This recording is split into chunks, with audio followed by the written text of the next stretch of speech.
Viral lumba-lumba ditemukan mati tersangkut di pagar laut Bekasi.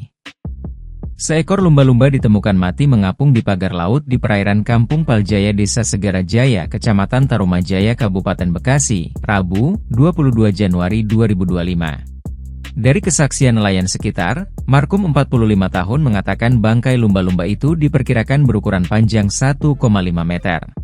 Lalu pada bagian tubuh lumba-lumba tersebut seperti hidung, mata, dan punggung nampak membusuk.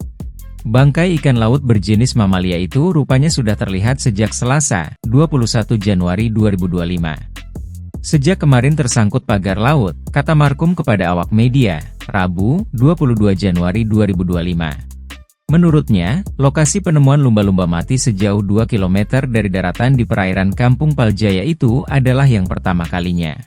Selama ini, ia mengaku hanya menjumpai lumba-lumba di tengah laut. Di perairan sini enggak, jarak 5 km dari sini, imbuh dia. Usai mati, bangkai lumba-lumba itu kemudian terbawa arus laut hingga kemudian tersangkut di pagar bambu laut.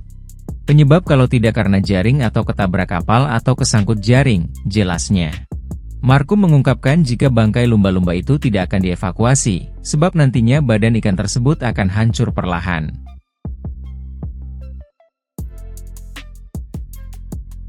Download Tribun X sekarang, menghadirkan lokal menjadi Indonesia.